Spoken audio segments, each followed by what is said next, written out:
acerca de la identificación de noxas basados en ácidos nucleicos. Primero tenemos que clasificarlo. Y bueno, vamos a ver que estas se van a dividir en pruebas de no amplificación de ácidos nucleicos y pruebas de amplificación, ¿ok? Obviamente las pruebas de no amplificación se van a hacer cuando tengamos una muestra tan significativa y tan grande que no va a ser necesario amplificar la muestra al tener mucha de esta, ¿no? Sin embargo, en las pruebas de amplificación aquí sí va a ser necesario porque estamos teniendo una poca muestra, ¿no? Ya más adelante lo vamos a explicar, pero prácticamente esas son sus diferencias. Existen varios subtipos de las pruebas de no amplificación o varias técnicas. Sin embargo, las más importantes para el curso van a ser los microarrays de ADN y la hibridación in situ fluorescente, o también conocida como FISH, ¿ok? Mientras que las pruebas de amplificación de ácidos nucleicos prácticamente está relacionado al PCR, ¿no? Y tenemos el PCR convencional, que más adelante lo vamos a explicar, pero que contienen algunas mejoras. Por ejemplo, acá tenemos el PCR con transcriptasa inversa, que es usado para virus, ¿no? Que contengan ARN y con esa transcriptasa inversa convertirlo a ADN, ¿no? Como es necesario en el PCR. Y otra mejora sería el PCR en tiempo real, o también conocido como PCR cuantitativo, y de ahí proviene el Q, ¿no? En inglés. Entonces, entrando de lleno a las pruebas de no amplificación, especialmente la hibridación de ácidos nucleicos, y unos ejemplos son los microarrays de ADN, vamos a ver que estos microarrays de ADN van a ser como chips o dispositivos que contienen miles de sondas, estas líneas curveadas que podemos ver aquí, ¿no? En las cuales van a contener ADN fijado. Y bueno, estas ondas vamos a ver que representan genes o secuencias de interés. Entonces nosotros al hallar la hibridación, es decir, que estos genes se unan a su complementariedad, es decir, generar una hibridación, vamos a poder identificarlos mediante la fluorescencia, ¿ok? Entonces, supongamos, tenemos un paciente con una meningitis aséptica y estamos pensando en algunos virus, los virus más frecuentes que pueden causar una meningitis aséptica, ¿no? De primera mano los enterovirus y después los herpes. Entonces pondríamos aquí algunas proteínas específicas para algunos virus como el Coxsackie-B, virus simple tipo 1, tipo 2, citomegalovirus, enterovirus, ¿no? Entre otros muchos más que pueden causar también encefalitis. Y todos ellos lo colocaríamos en alguna de estas sondas, ¿no? En diferentes proteínas. Y supongamos, después de colocar nosotros la muestra del líquido cefalorraquídeo del paciente, nos salga esta señal, ¿no? Entonces esto nos podría indicar un tipo de virus. Supongamos Coxsackie-B. Entonces, de esa forma, al tener diferentes o varias opciones de qué tipo de virus podría estar causando la meningitis aséptica, con esta prueba podemos simplificarlo, ¿ok? Si utilizásemos, por ejemplo, un PCR, esto nos demoraría mucho más, ya que tendríamos que utilizar primers para cada uno de estos virus y estar buscando y buscando, ¿no? Mientras que con esto ya tendríamos planificado cuáles son esos virus, y de frente con la muestra podríamos identificar en cuestión de minutos el diagnóstico, ¿ok?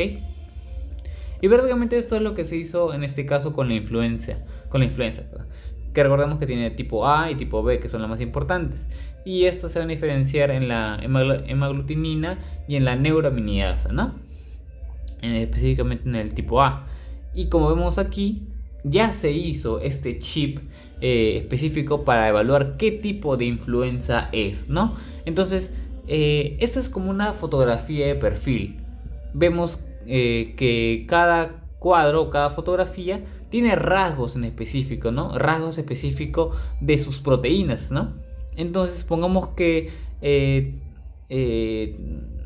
tengamos un paciente con una sintomatología viral respiratorio, no sé, y queremos definir qué tipo de virus de influenza es. Entonces podríamos usar este chip, y si nos sale esta fotografía, supongamos el H2N2, o está similar a esta fotografía, podríamos decir claramente que es el H2N2, porque es igualita a su fotografía, ¿no? Es como su foto perfil, como les menciono.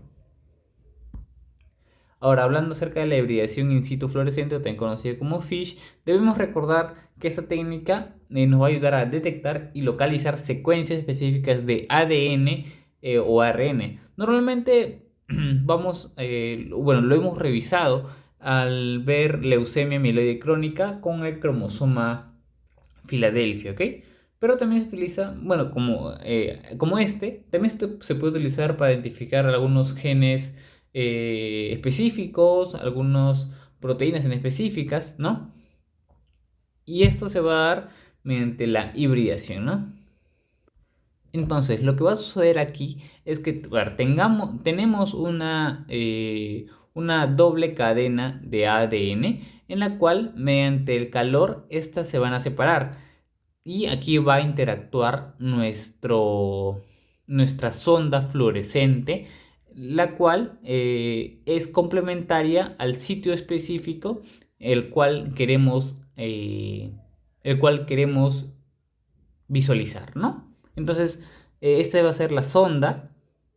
Entonces, mediante el calor, perdón, perdón, por medio del calor, esta hebra se va a separar y va a reemplazar esta hebra normal por esta otra con el fluorescente, y se va a juntar, y de esta forma se va a unir con el fluorescente activado, ¿no? Entonces, si nosotros activamos esta fluorescencia en una fotografía, podemos ver detalladamente dónde está el gen que hemos señalado con la fluorescencia, ¿no? Por ejemplo, en este caso vemos que el gen que se está buscando está aquí en algún cromosoma del brazo largo, ¿no?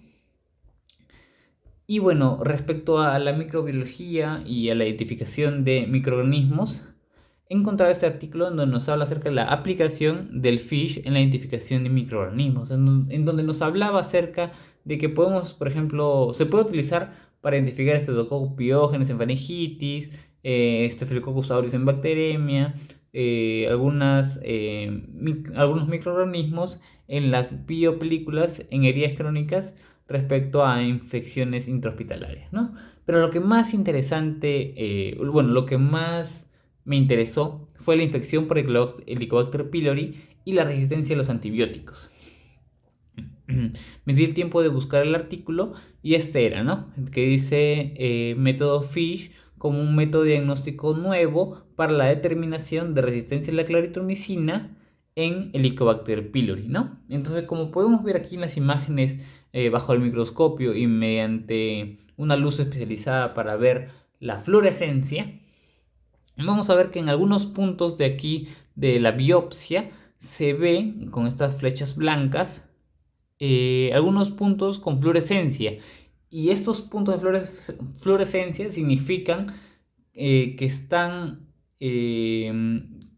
que estamos viendo los genes responsables de la resistencia a la claritromicina dentro de la bacteria Helicobacter pylori, ¿ok?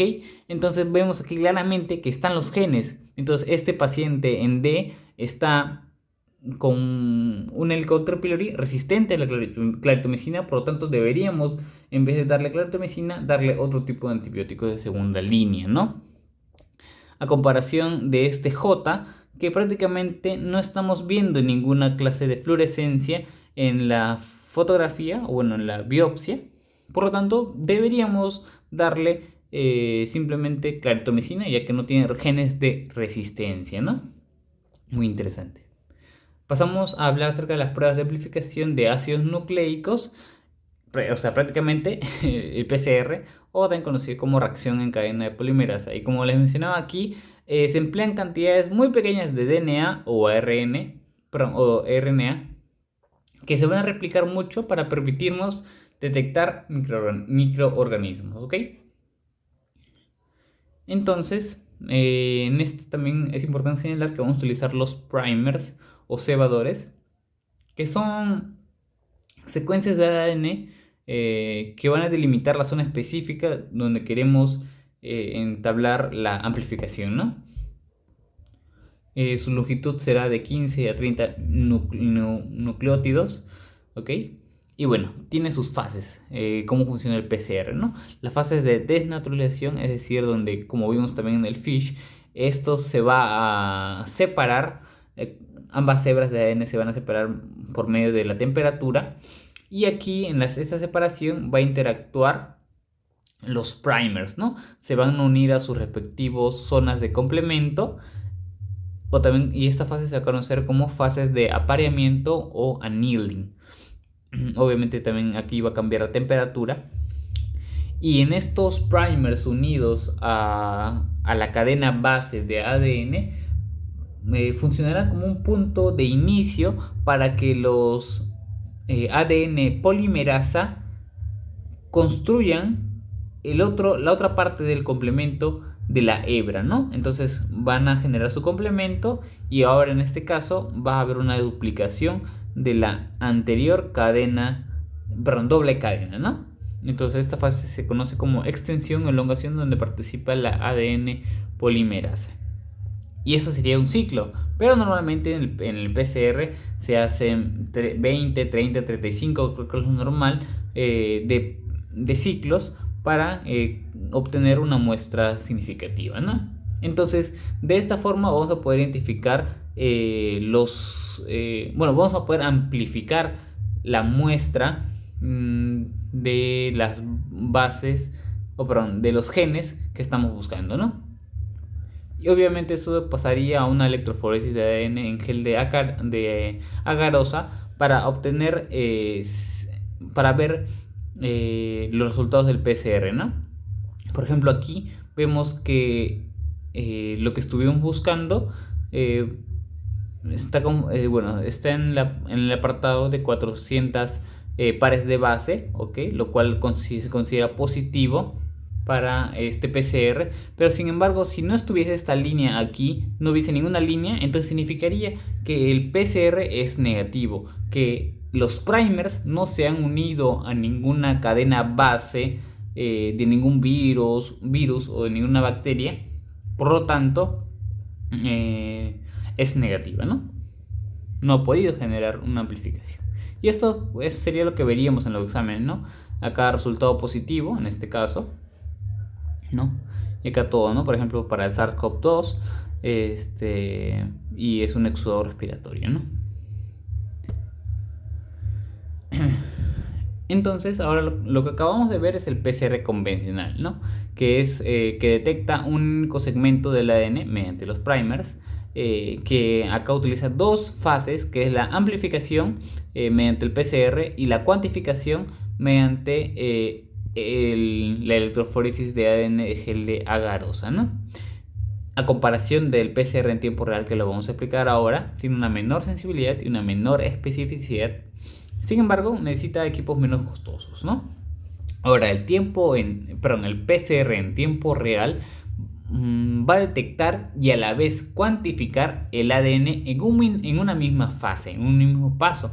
Y es por eso que después indica amplificación, es decir, generación de más pares de bases del gen específico, y a su vez la cuantificación. Le hago un spoiler: mediante la fluorescencia.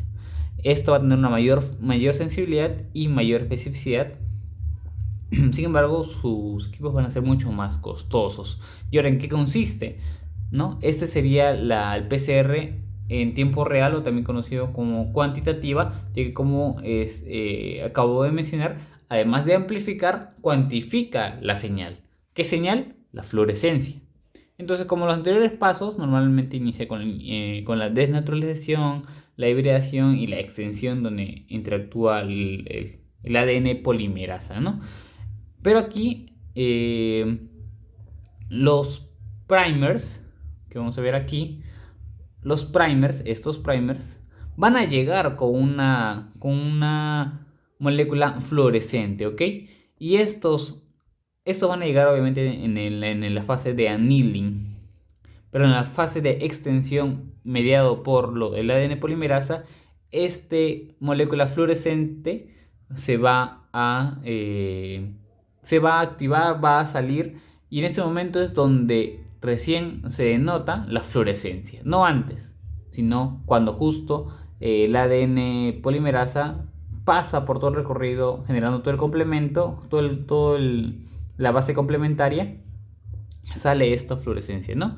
Entonces aquí vamos a ver cómo hebra ya se unió y se libera la señal fluorescente. ¿Y para qué nos va a servir esto? Para ver este tipo de gráficos, donde en el eje de las X vamos a ver los ciclos del PCR y en el eje de las Y la fluorescencia, ¿no? Ok, entonces mediante esto también vamos a ver cómo va, de acuerdo a los ciclos, el nivel de fluorescencia. Y acá lo vamos a poder ver mucho mejor. Y les quiero hacer una pregunta. ¿Por qué? A ver, normalmente siempre va a comenzar aquí en 0.30 o 0.20. Bueno, la respuesta es no. Podría iniciarse antes. O sea, podría iniciarse más arriba, ¿no? Lo cual nos indica una mayor fluorescencia. Pero ¿qué significaría esto? Significaría que tiene una mayor carga viral. Recordemos que este es el inicio, ¿no? Y si tenemos dos, pongámosle bacterias, a los cuales se ha unido este gen, van a generar 4 copias, el doble, ¿no? Sin embargo, si tenemos 20 bacterias y a estas 20 bacterias se le añade los 20 primers que generan otra cadena y a la vez otras más señal de fluorescencia, obviamente al tener mayor unión liberación de moléculas de fluorescencia o señales fluorescentes, el indicador será mayor, lo cual nos indica la carga viral. Entonces, ¿este PCR en tiempo real nos sirve para identificar la carga viral? Sí, ¿ok? Solamente varía de acuerdo al indicador de fluorescencia en el inicio, porque después obviamente todos van a salir muy elevadas, ¿no? Por el nivel de ciclado. Ahora, otro punto a hablar acerca del PCR es el PCR con transcriptasa inversa, que en verdad es algo más sencillo. Aquí recordemos que algunos virus son ARN y otros son ADN. El problema serán los ARN, ¿no? Porque en el PCR recordemos que necesita ADN para que funcione el ADN polimerasa, ¿no? Entonces, nosotros nos recordamos un poquito de VIH y recordamos la transcriptasa inversa, o en inglés reverse transcriptase. Por eso el nombre, RT-PCR, ¿no? Recordemos este virus y vemos cómo transforma el ARN en ADN, ¿no? Y a posterior a esta formación se podrá utilizar lo que son los primers para el ADN y toda la amplificación que ya vimos, ¿no? Y no sé si se dieron cuenta, pero en el anterior ejemplo que di, examen para SARS-CoV-2, este PCR para SARS-CoV-2 era un RT, era un Reverse Transcriptase, ¿no? Un PCR con transcriptasa inversa en español.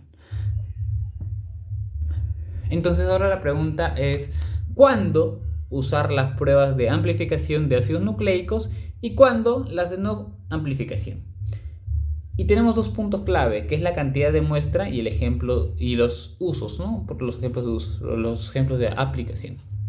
Respecto a la cantidad de muestra, vamos a ver que en las pruebas de amplificación de ácidos nucleicos, como el PCR, se necesita muy poco. Entonces, si tenemos muy poca muestra, podemos utilizar PCR. Pero si tenemos suficiente tejido, como por ejemplo sacado de una biopsia de tejido, podríamos utilizar una hibridación in situ. Ahora, también varía o depende la utilidad de acuerdo a qué queremos, ¿no? Si queremos diagnosticar alguna enfermedad vírica que esté muy relacionada a una sintomatología en específico, podríamos utilizar esta, ¿no? El PCR, supongamos. Si es para COVID, si es para VIH, hepatitis, tuberculosis. Cuando tengamos bien claro qué virus podría ser, ¿no? Si viene con transaminasas elevadas, fiebre,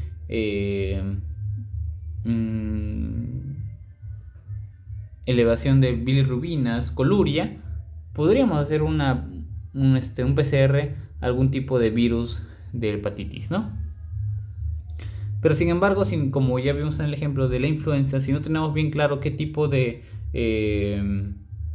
influenza es y tenemos varios, no vamos a hacerle PCR a cada uno de esos tipos, ¿no? Sino tenemos ya el chip y podemos simplemente colocar la muestra del paciente y así identificar cuál es la foto de perfil de este virus, ¿no? Y obviamente el FISH es bastante útil para identificar cuestiones genéticas, ¿no? Como vimos en el gen Filadelfia. O también como vimos en el gen de resistencia a la claritromicina en el Helicobacter pylori, muy interesante. Ahora pasamos al siguiente tema, que es el GeneXpert, que en sí está basado está basado en el PCR en tiempo real, ¿no? Y bueno, para comenzar a hablar acerca de tenemos que hablar también acerca de la baciloscopía, ¿no? Que en sí es el método más utilizado para el diagnóstico de tuberculosis. Sin embargo, no diferencia entre Mycobacterium tuberculosis y otros tipos de bacilo ácido alcohol resistentes, ¿no? Además tiene una sensibilidad muy baja, incluso se refiere como 40-60%, ¿no? Y obviamente no evalúa la resistencia que podría tener este Mycobacterium tuberculosis, ¿no? Sin embargo, el GeneXpert es una maravilla, ya que además de detectar el bacilo de Koch, nos indica si este bacilo tiene una resistencia a la rifampicina, y además lo hace en 2 horas. Pero menos de 2 horas. O sea, una forma súper rápida, ¿no? Y además obviamente es más sensible que la baciloscopía para diagnóstico de TBC. Y acá me gustaría demorarme un poquito en ver cómo es este cartucho de GeneXpert, ¿no? No es solamente un cartucho donde nosotros colocamos la muestra y ya, sino tiene varios componentes, que más adelante voy a explicarle por qué tanto componente, ¿no? Entonces, pasamos aquí a la técnica. Primero, obviamente, tenemos que encontrar un paciente sintomático respiratorio, el cual nos pueda proporcionar un esputo significativo y correcto. Debe ser un esputo mucoide, ¿no? No nos va a dar saliva, ¿no? Porque con la saliva no vamos a poder hacer casi nada. Después, esta muestra mucoide, este esputo mucoide que les digo que sería lo más correcto, lo transferimos hacia el cartucho, ¿no? Y además de la muestra también colocamos algunos otros preparados, como los primers que se van a utilizar, entre otras cosas más. Después de transferir el material al cartucho, esto lo introducimos a la plataforma, ¿no? Y prácticamente aquí terminaría el trabajo de la mano del hombre. Ya no haríamos nada y después todo lo demás se encargaría la máquina, el GeneXpert, ¿no? Entonces lo que haría la máquina sería primero mezclar todo lo que nosotros hemos añadido en el cartucho sin necesidad de mano humana, lo cual reduce significativamente nuestra exposición a agentes contagiosos como el Mycobacterium tuberculosis, ¿no? Como le mencionaba, acá tengo una imagen, como le mencionaba, este cartucho no es simplemente un contenedor, sino en estas partes, en estas regiones como el émbolo, el cuerpo, aquí va a haber una serie de mecanismos que van a hacer que todos los muestras que hemos aplicado en diferentes tubos, por ejemplo acá ven un tubo, 2 tubos, 3 tubos, toda esta muestra se una de manera correcta, ¿ok? Y automática, cabe resaltar, ¿no? Para luego esta ser lisada por ultrasonido y capturar el ADN soltado, ¿no? Este ADN va a ser trabajado por los reactantes del PCR, es decir, los primers, para luego evaluar la amplificación y la fluorescencia, como ya vimos en el PCR en tiempo real, como vemos esta fluorescencia, ¿no? Esto lo va a hacer automáticamente la máquina y después nos va a dar un resultado. En este caso sería, obtenemos Mycobacterium tuberculosis en medidas bajas, ¿ok? Y esta no presenta resistencia a la rifampicina, por lo tanto deberíamos iniciar con la primera línea de tratamiento, ¿no?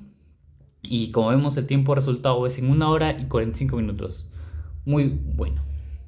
Ventajas: la automatización del proceso. Como vimos en el paso 3, prácticamente ahí acabó nuestro trabajo. Colocamos las muestras en el cartucho y ya lo demás se encarga la máquina, ¿no? Después, los sensores de fluorescencia nos ayuda a, como ya indiqué, evaluar la cantidad de fluorescencia y de esa forma evaluar también la carga, en este caso bacteriana, ¿no? 3. La portabilidad y el fácil uso. No necesitamos tanto personal experto en esto, ¿no? Solo necesitamos capacitar a cierto tipo de personas para un cierto tipo de trabajo sencillo y de esa forma hacerlo mucho más fácil y portable. Sin embargo, este GenExpert no solamente para TBC, ¿no? También se utiliza para otros tipos de virus o bacterias incluso, como en el caso del SARS-CoV-2, que en este caso la prueba simplemente dura 45 minutos y es muy eficaz, y también para el Neisseria gonorrhoeae o la clamidia, que son enfermedades venéreas, ¿no? Y como también vemos, dura 45 minutos la prueba y es muy eficaz, ¿no? Cada una de estas se diferencia en su cartucho, ¿no? Vemos acá que es MTB-RIF Ultra, acá es el SARS-CoV-2 y en este caso sería el STNG, obviamente relacionado a Neisseria gonorrhoeae y clamidia trachomatis. Y eso sería todo, muchas gracias.